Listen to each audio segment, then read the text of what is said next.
infrastructure. Senator Portman said over the weekend that he thought that dropping the gas tax and this fee on electric vehicles could be something that they could do so long as the president puts forward ideas that do not include raising any taxes. Is that a potential compromise that seems feasible?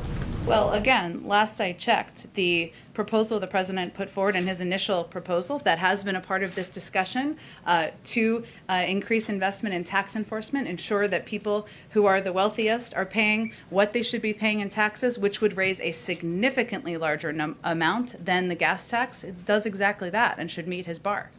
And to Alex's point, do you want this bill to be fully paid for? The president has proposed means of fully paying for this package, including the tax enforcement components. He thinks that's a responsible thing to do, and we'll continue to have discussions with members about how we can find a path forward. You mentioned continuing discussion. Should we expect another in-person meeting perhaps here at the White House this week? I suspect you can expect that, yes. Go ahead. Just going into this week, how does the president view his role in these negotiations? Is he the closer? Is he the facilitator? Like, what's his approach this week to try and get this across the finish line? I feel like there's a baseball analogy here I won't really want to deliver on, so my husband thinks I'm cool, but I can't think of it. Look, I think the president, having served 36 years in the Senate, he's always going to be deeply involved. He's always going to roll up his sleeves and want to know every detail of what's being discussed, every detail of the proposal and package.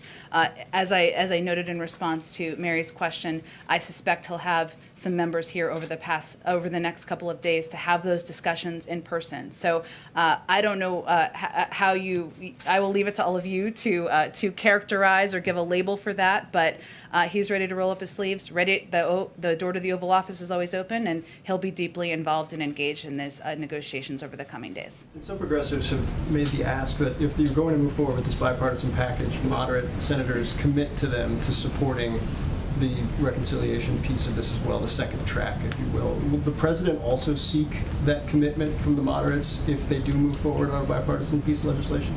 Well, I would say that the president sees this as a process that has multiple paths forward, and the reconciliation process, which is already underway, being led through the budget committees in Congress, is an important component of that. And a number of his priorities and his proposals that he's put forward are not a part of this negotiation or not a part of this discussion that's happening in a bipartisan manner. So he certainly would like to see that move forward, and he will make that case to others as well. And just one last quick one. Does he support the